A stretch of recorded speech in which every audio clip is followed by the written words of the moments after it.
beaver fur, and the grizzly beaver fur, as you can see, has a really rough texture to it. That's because they spun it and it was real thick, but Mother Nature built a lot of oil into that fur, so when they'd spin it, it spun like cotton candy. So when they'd spin it like cotton candy, and it would come out and it had this grizzly texture, it gave them real durability, and they had to adorn the edges and finish the edges with something that had personal significance to them. But what a great hat. In the United States, when they came up with the 10-gallon hats, it was actually a 10-galleon hat.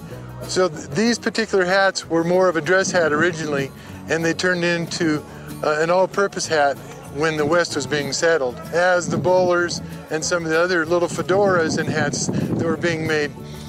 There's companies in Europe that have been making hats over there such as that for over 400 years. You know, the United States Army does commission all officers and gentlemen, so what better kind of chapeau than a nice gentleman's hat to adorn the crown? There was a few Indian scouts that carried those and a few carpetbaggers, and you seem to have fallen into a line of work that's in between all that. Well, Captain kind of does what he gots to does. Enjoy the hat and watch out for the arrows. Well, arrows? What arrows? Okay.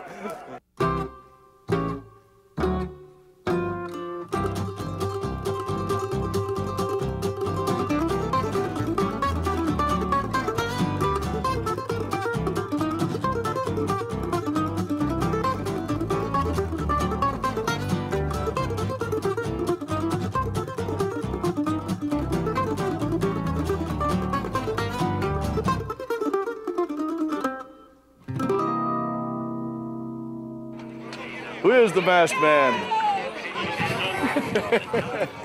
As a young man, I had no sense of direction, and as some don't. And there was a elderly lady in Boise, Idaho, where I was living at the time, who had been making hats for more than 50 years. She made me a couple of really nice hats, and they were $15. I was amazed. It was $15? I said, how could you make a hat for $15, you know? So, well, as time progressed, I was having coffee with this family, and they were kind of semi-retired, and one thing led to another. Well, pretty soon the husband got ill, and he passed away, and I asked her if she would consider letting an apprentice take over, and this was kind of a one-man operation at the time.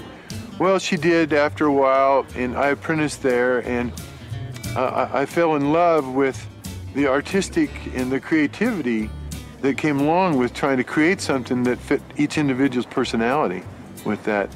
Because each hat either has its personality, and some of those people take on a whole nother personality in themselves when they start wearing these hats. And they become a whole nother person, maybe somebody that they saw in the movies that they wanted to look like. So what we did was we developed a catalog, and we have employees, and we still create each hat by hand. And so we've developed an appetite in the market in the United States and outside the United States that is a fine quality, handcrafted felt hat that gives them a lot of service after the sale is done, because it's so important in these days to give them their money's worth and to be able to service what you sell. And so we have a 9,000 square foot shop with a dozen of us working, lots of trim. We do lots of renovations, we salvage old hats, and then we create a lot of hats for the movie and television industry also. And that's really a big challenge, because sometimes they bring us hats that are truly archaic. And so we always have those challenges. And then the individual challenge of the shooters who want to have a certain dress and a dress code and a look to go with them. And then you have to accommodate their body styles, their hair colors, their nose, their shoulders, their ears, all those things to make it fit, make it stay on, and make it serviceable.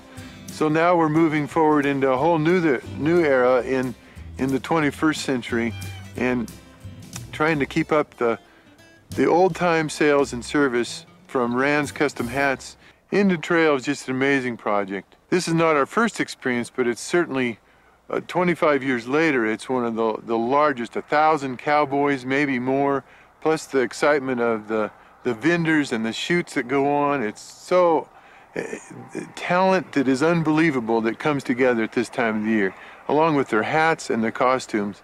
we see so much creativity in the hats that go on with these people that they've gone back and they've done their research and they've created a hat that goes perfectly with the costume or the dress that they're trying to obtain.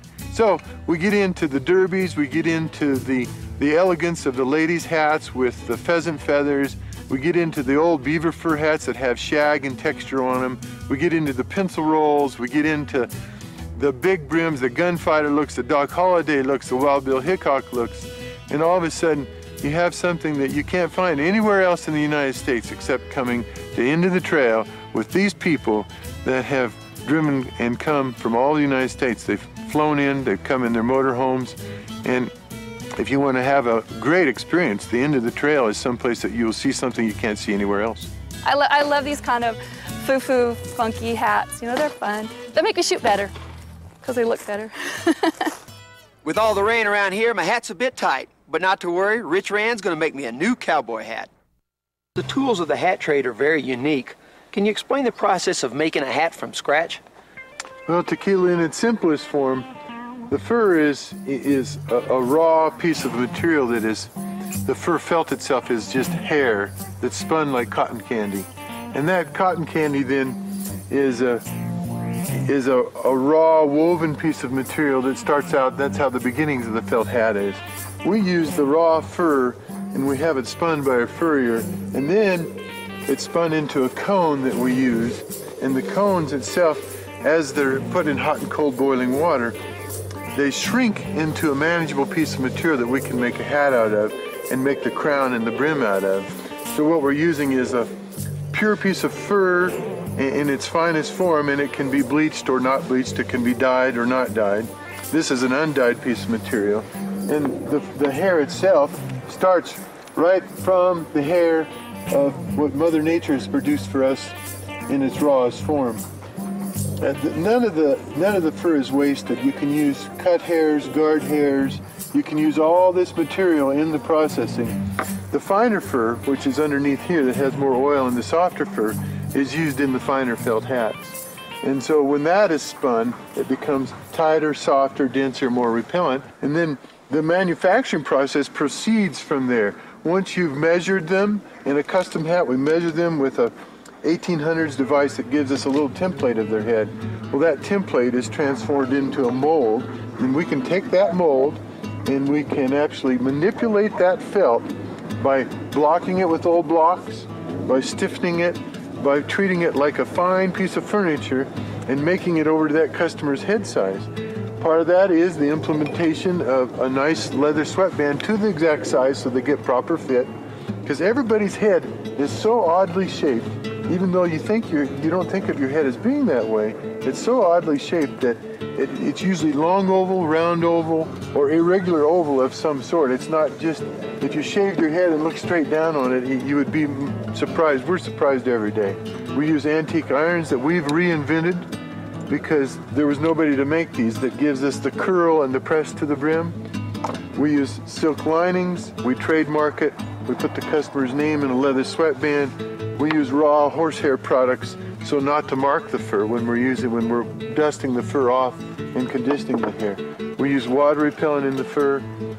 We take designs and styles from our catalog or from somebody else's catalog, implement their ideas right into the hat, and then it can be regular size, small, medium, or large to fit the individual's profile. We keep the head size on file, the mold on file, and then we can even make a miniature and a replica of that hat further.